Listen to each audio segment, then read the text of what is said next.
Fifth Avenue is engineered with ABS brakes, so you're safer when you drive. Our hands-free visor phone means you're safer making a call. Our remote entry system means you're safer at night. And our standard driver's airbag means you're even safer in an accident. Chrysler Safety, because the most important thing that goes into our cars is you. Now with $1,000 cash back, Chrysler Fifth Avenue is even easier to own. In 1983, Chrysler launched its drive to be the best.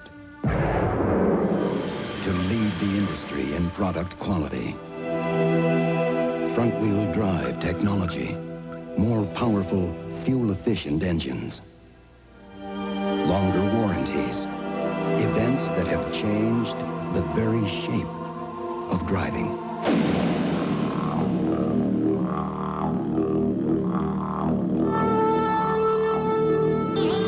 And will take you further than you ever imagined.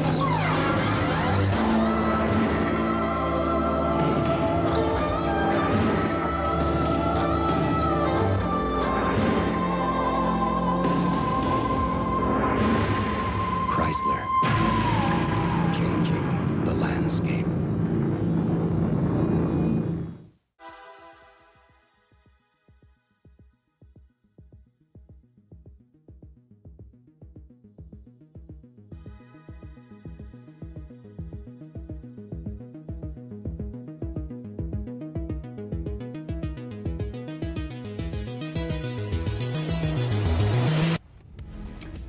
Hey guys, how's it going? It's Joseph here once again. Well, I am continuing the Project Daily Fifth Avenue series with something a little bit different. I found a junker out at one of my local pull parts, and I found that this car still has its original headlight motor in it, and I just figured out that it's still intact, and the Bendix gear in my car is not doing too good for wear. I wonder, I'm using the wrong size Phillips head for this. Do not want to strip these screws out, but I'm gonna see if I can take this son of a gun apart and get the gear out of here. Here's the whole assembly. I could take the whole assembly, but I think these are different on the 92 models because the lights flip in the opposite direction. I might have to go get a different screwdriver. There's a few other items I want to try and get out of this beast anyway, so let me get my other toolkit and we're going to try and get the radio out of here.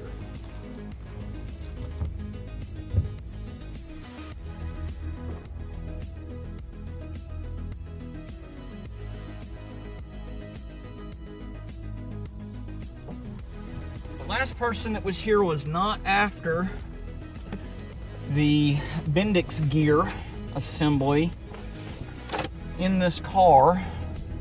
I have no earthly idea why they took the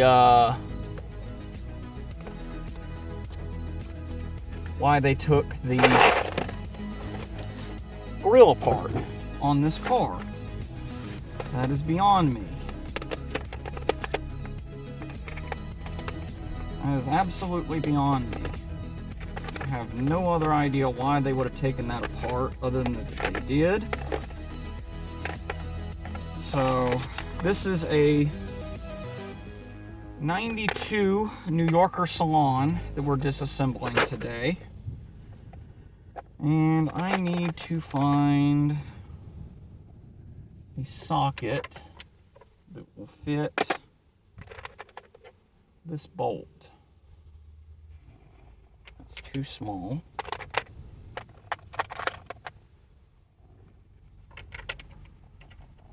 It's kind of in a weird spot, too. It's a little too small even still. Goodness gracious. What size is this bolt? Let's try a half. Too big. I hope I have one that'll fit, because this is the only set that I brought with me. Still too big. But we'll explore some of the yard as well. There's a couple of other vehicles here. Looks like I found one.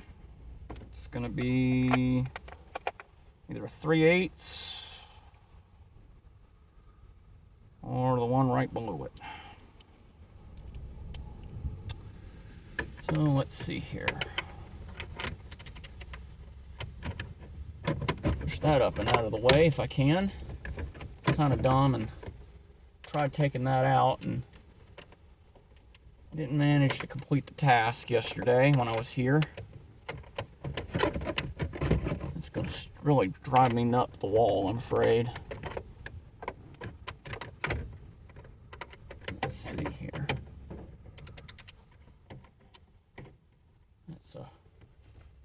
Okay, that's tightening. You need to go the other direction.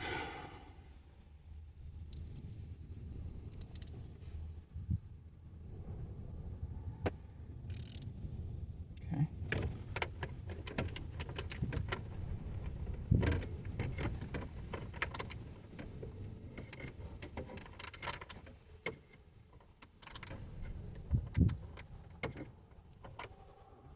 I don't know. I think I'm getting a good enough grip on that. I'm actually going to see if I can take this thing out, because it's bugging me. I don't need it, but it is bugging me. Where did that? There it is. I brought that with me so I could try and take it apart. This little tab here gets in the way.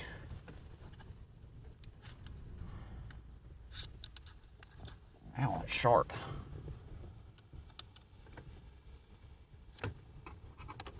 Let's see here. It's just a little metal flange.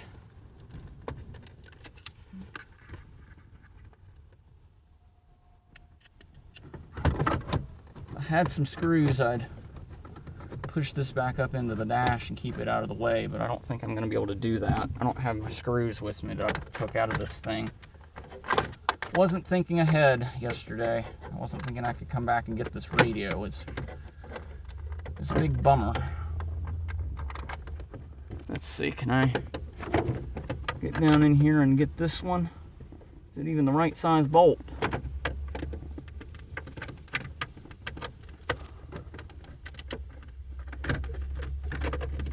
I want to get this radio out of here. This is a brand new looking radio. It's a base model radio, but it's a good looking one at that.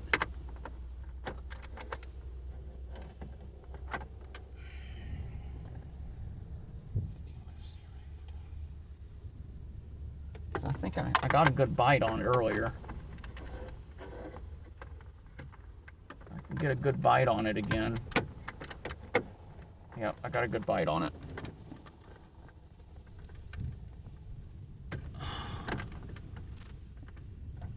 Okay, we'll catch up with you in a short bit. I'm gonna see if I can get this radio out of here. All right, I got the radio out. It was easier than I expected it would be. Just a couple of bolts and two little pigtail clips later, I got a radio, and it's a digital unit, so there's gonna be no way for me to test this radio to find out if it actually works. But I'd like to have this as a spare for Victoria, so I'm gonna get it, even though it's not too pricey. I got about 70 bucks. Probably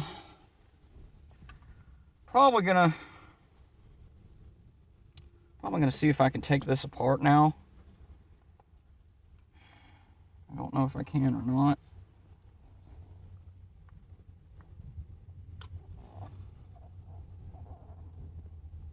This screwdriver has always driven me trouble. So I might go get their screwdriver and see if I can persuade this thing to let go of its Bendix gear before I leave. But other than that, I need to get the seatbelt tensioner out of this seat. But before I do that,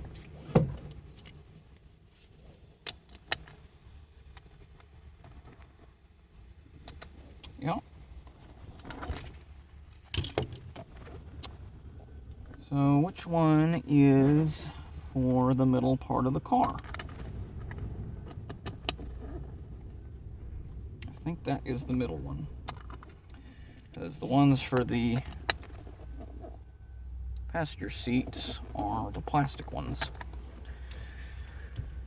I don't know if I'm going to have the tool to get this out. I'm going to see, but I need to see first if that bolt is even accessible.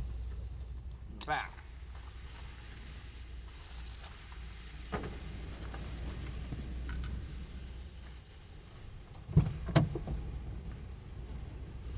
Looks like 85 was here.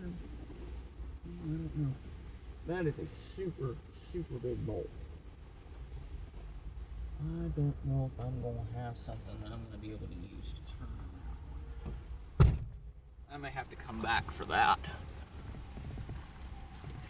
Because my biggest one here may not be big. I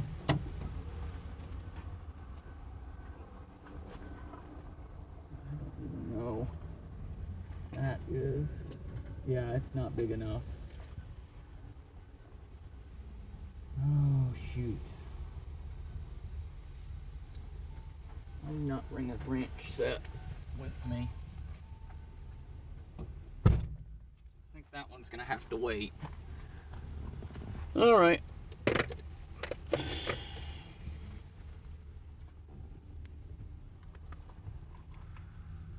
Well, I'm gonna look the car over a little bit and see if there's anything else I want to grab out of this car's interior before I leave again today, because I don't have a ton of money. I want to get these lenses. I think I want to get these lenses as spares for Victoria as well, because they're already easy to get to.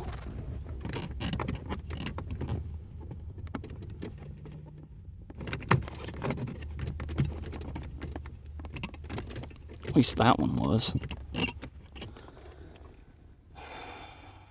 Oh, they've got covers on the tops for the headrest or the armrests. I'll show you here in a second, but let's go on and go around here and we'll try and get one off the rear door. So what I'm trying to get is I'm trying to get these lenses that are situated on the door. Oh, I got that one, I think. It's got some sticky tack to it, but that's fine. I can get that off. I'll get those, because those will be useful. Have spare lens covers for the interior dome lights on the armrests. We're just kind of getting trim today. That's what the main goal is. They propped this car up kind of weird when they set it in here. I wonder, can I even get that one out? We will try. I'm going to try and keep it to where you guys can see what I'm doing as well. The interior in this car is phenomenally good shape. But it's going to the scrapper. And we got to do what we can to save what we can get. I don't know if I'm going to be able to get this one out. It's pretty stuck in there. The glue is holding it in pretty well. Let's see, can I use a flathead? And I've already gotten 2 of them. Where's my flathead screwdriver at?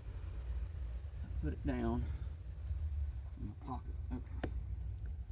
I took the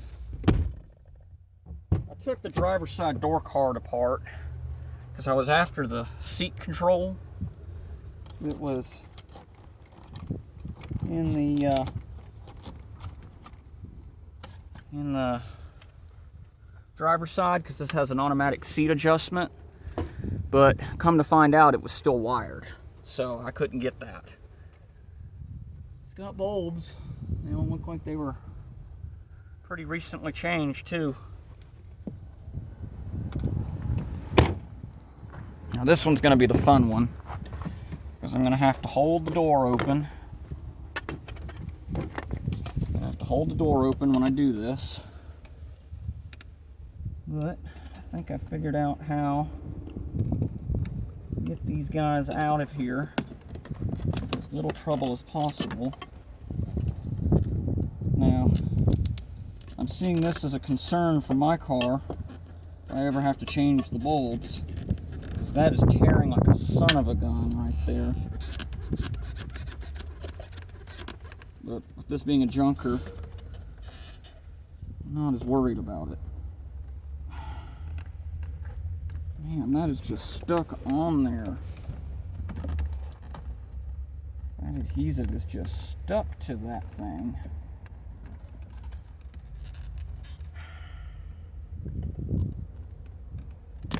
There we go. We'll have to clean these up when we get them back to the house, but we got those.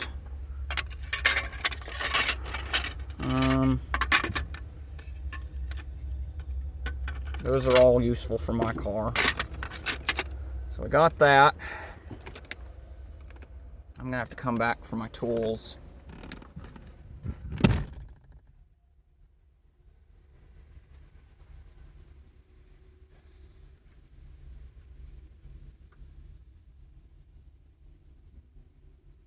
So many good parts on this engine too. All right.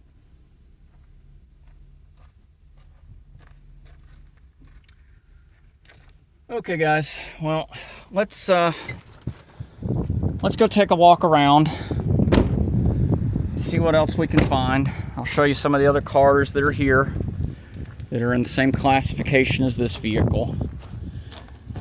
I feel like I know this car. I feel like I've seen this car on the road before. I probably did at one point. I don't know if I'd be able to get the badges off this car. It'd be cool if I could, though. Get the saloon badge and stuff. Yes. It's worth a shot.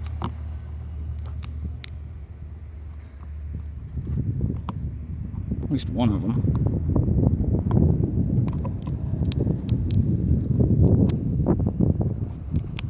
I'd like to have one.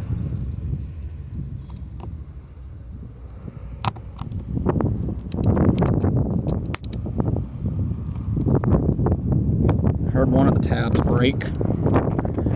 You're not ever going to be able to use these again when they break, I don't think. These are just collectibles for me, just to have one. If I can get it off without busting it. Of course, there's probably a way to get this off without busting it, but we got two of them we can get, and it's cracking already. I can see it fatiguing in that one spot. Bink! There it goes. All right, I got a saloon badge, so we'll take that, put that in my pocket, and we'll pay for that when we get up there. So that's a piece of memorabilia from this car. We'll keep that. It's not something I'm ever gonna sell. Could try to get the other one, but I'm gonna probably leave it for somebody else if they need it. One of them is enough. Probably won't take that one. All right, well, there's more that I need to get off of this thing, but the way that this car is sitting, I can't really get to a lot of the stuff, minus the stuff that's in the transmission. And I don't have a socket big enough to get what I need out of the transmission. I need like a 1-inch, 1.5-inch diameter socket to get the input sensors out of this car. Did this thing ever get converted to 134? Yep, it did. It got converted at one point. I see the nipples. They converted it to 134. So this thing, it was on the road for a while. Let's see, how's the oil look? Ooh, that is a bad sign right there. That's a bad sign. There is no oil to be found in this engine. So that's not good. Okay, let me put you down.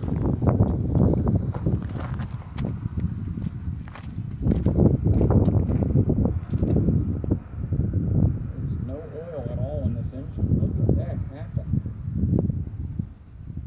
Did they just run it out of oil? It's like, hope that the guard didn't blow the engine.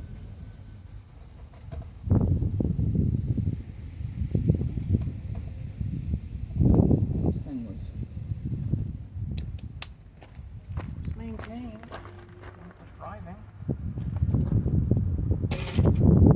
Check the transmission. Transmission's still pink. What the heck? It's got plenty of fluid in the transaxle.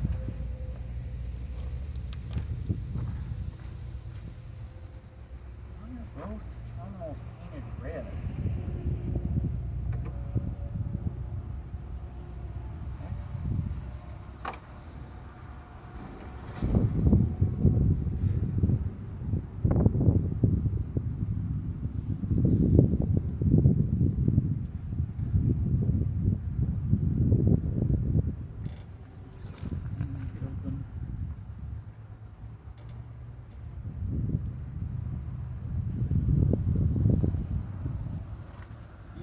Sitting on the ground, these are paint to get open.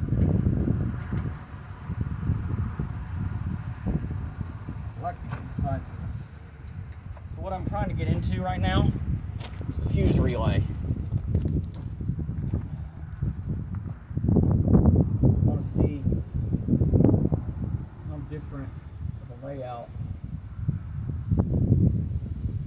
fuse box is.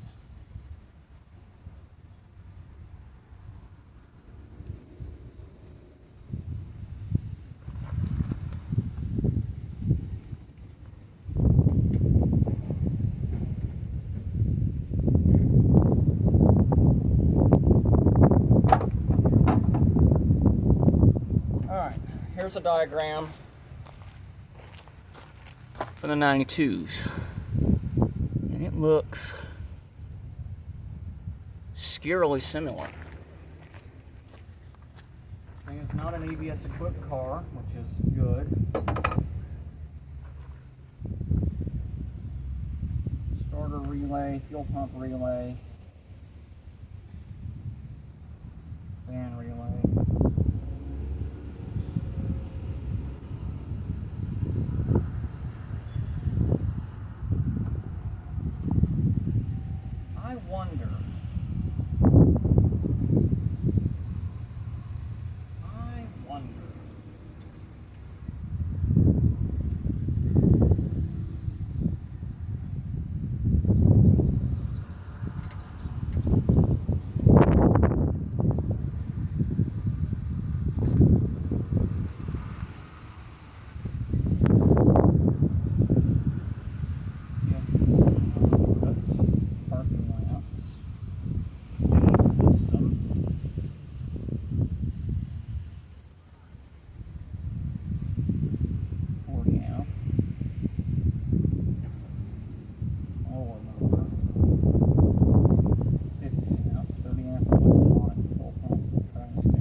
Get all of these relays.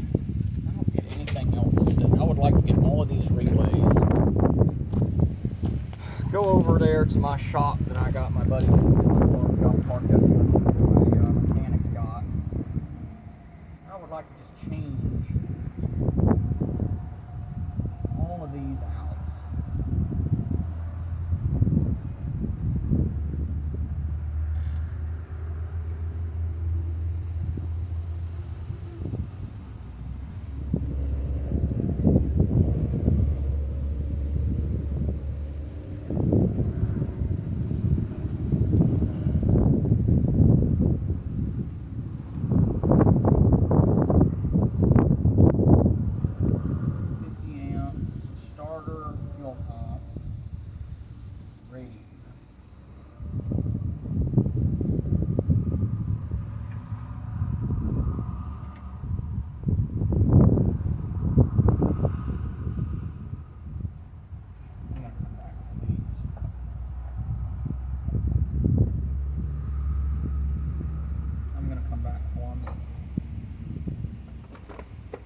If I need them, I'll come back for them.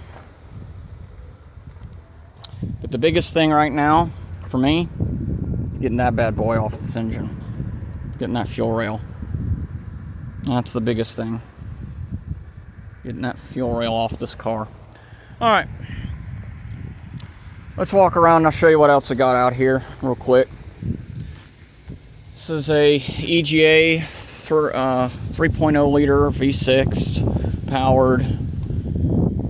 I think it's a Plymouth Acclaim. I'll look. I think this one's a Plymouth Acclaim.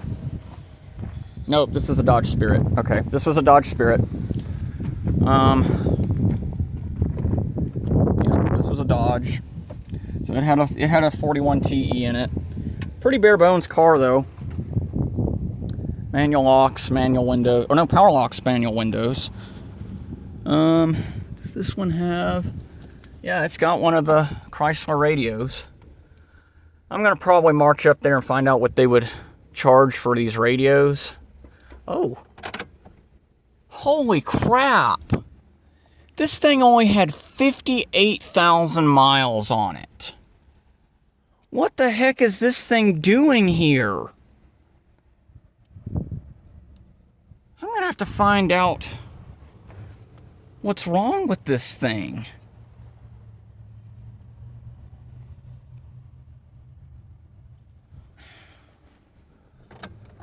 This thing should not be here. It's way too new still. Engine probably blew up. Probably ate a head gasket is probably what it did. Either that or the valve stems probably went out. Let's pull the dipstick. No oil. That's sad. Probably ran it without oil and probably blew the motor.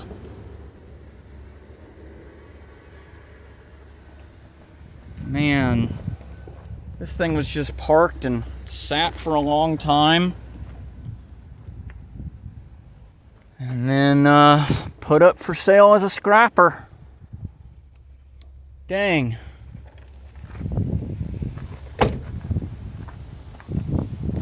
Now I got another Dodge Spirit over here.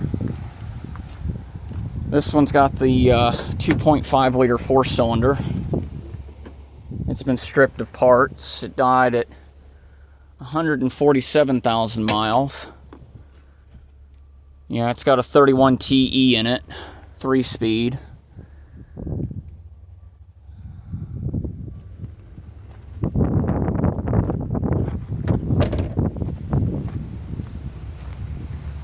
Then we got one more down here. It's got broken glass in it, so I'm not gonna go into the interior too much, but engine's been stripped down. Saw the intake manifold laying in the front seat the last time I was here, and thought about, you know, I'd like to see what one of these look like on the underside. Oh wow, it's a sealed unit. Aftermarket radio. Let's see. 31 TE. Probably. It's a 4-cylinder, so probably. We'll check the mileage on the other side.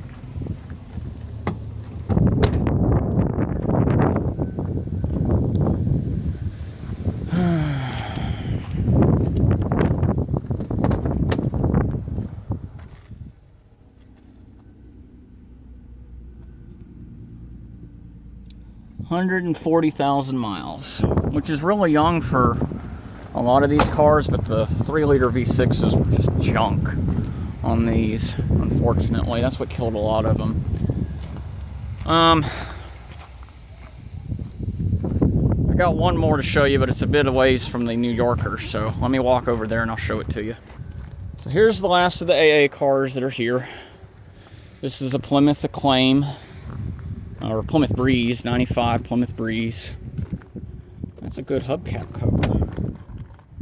Might snag that.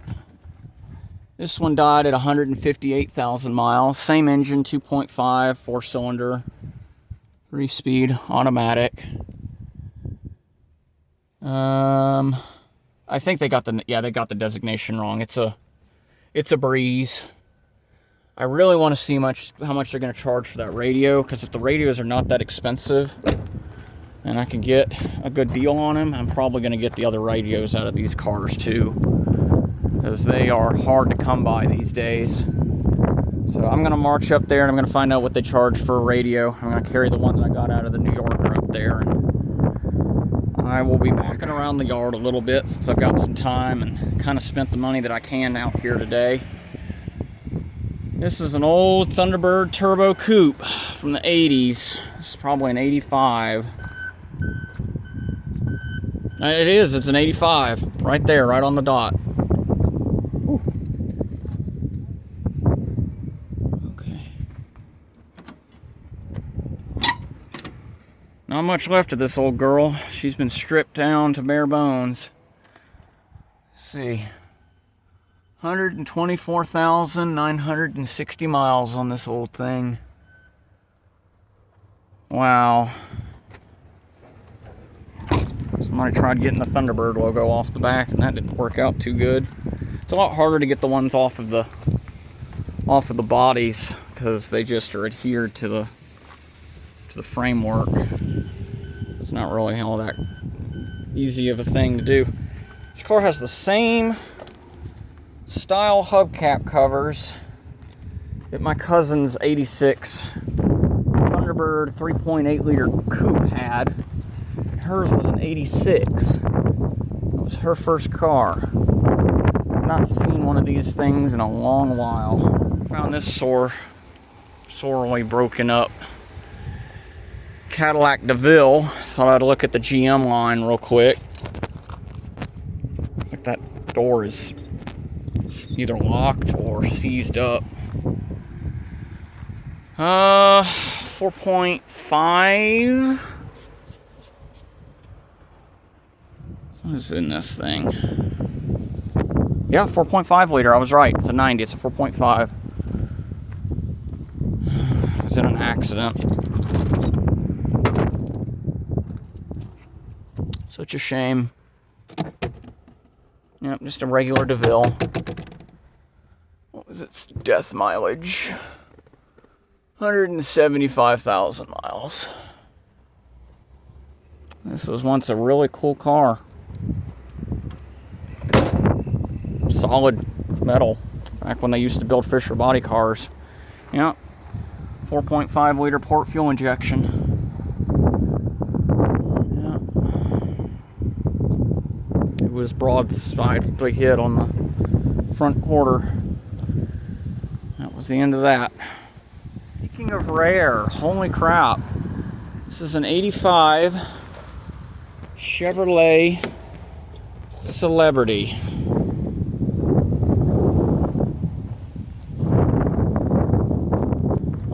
2.8 liter V6. Wonder, is it all locked up?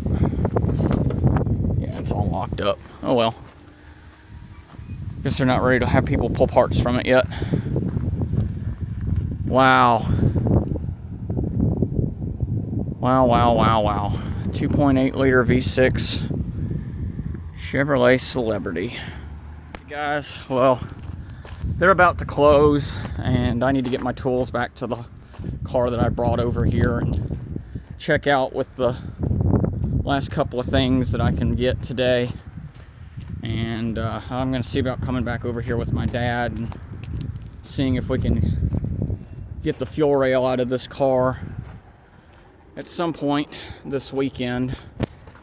But that's going to probably call it for today. But hope you liked my little adventure that I went on today, and I'll catch you guys in the next episode. Take care. Hey guys, so little short postscript update for episode 12 of Project Daily 5th Avenue, The Last Call.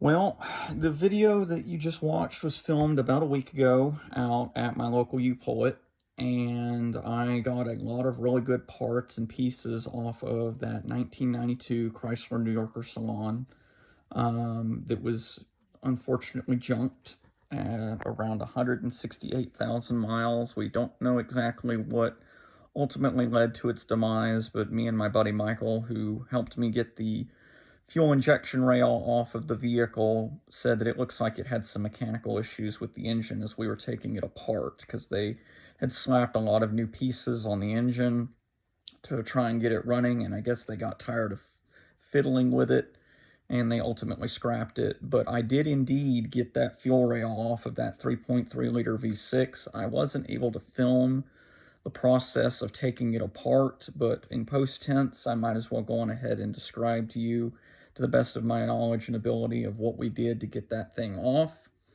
So on the engine, you have a couple of brackets that you're going to have to remove, one of them being the power steering pump bracket that helps hold the power steering pump on the vehicle. It's the bracket on the passenger side, right next to the spark plug box. You take the spark plug wires out, spark plug connector off for the high energy ignition coil. You disconnect the bracket for the power steering pump assembly. You'll then remove the throttle body air cover for the air filter, remove the throttle body, and move it to the side. Disconnect the cruise control module on the front end of the vehicle towards the driver's side, get rid of all the vacuum hoses and stuff like that. There's going to be 6 bolts on the intake for the engine that says 3.3 liter V6 on it. You take the 6 bolts out. You disconnect the sensor on the back side of the air intake, as well as the vacuum hoses there. The intake pendulum will come off of the top of the engine. Be aware that if you're changing a rail, you're going to have to put a new intake gasket on it, which is not that difficult. After you take that off, the injector's solenoids will be underneath that, and they have little clips that you have to disconnect. Once you get those disconnected, the rail will literally be sitting on the top of the engine. There's another like 6 bolts that you have to take out, and there's 2 hoses that are on the passenger side of the engine that are crimped into the fuel rail. What we did on that junker is we clipped the 2 lines, but if you can get like a tool or pick in there and you can pop those hoses out without causing too much duress to the fuel rail, you can potentially pop those out, or just clip them and put like connector pieces on the hoses when you replace it to put the rail on the next vehicle that you need it for. So it wasn't that difficult. I did get the charcoal vacuum evap canister hoses, as well as a few other vacuum lines off of that engine, because I have bad vacuum lines on my 91 Fifth Avenue that needs to be replaced. But I wish I would have made a video doing it, but at the time we were just ready to get it done, and I didn't bring my tripod with me to be able to show you what we were doing, and I needed to get my hands dirty to get the thing out as well. We were tight for time, so it is what it is. But if I ever have to replace the fuel rail on my 91 model, I'll be sure to make a video showing how to take the old one out and putting the new one in. So it was a massive score. I got parts off of that car that I've been looking for a little over 4 years, and I am one happy guy. So I will have more updates as they become available. The 91 Fifth Avenue is currently sitting at our local mechanic shop waiting to be serviced, and we're going to find out what all has gone wrong with the engine, and then after that we'll be jumping on the long in the tooth need to get the transmission replaced in that car. So stay tuned for the next episode, as given everything goes well, the update shouldn't be too far in the future. So thanks for watching, and I'll see you soon. This is Underappreciated Classics out.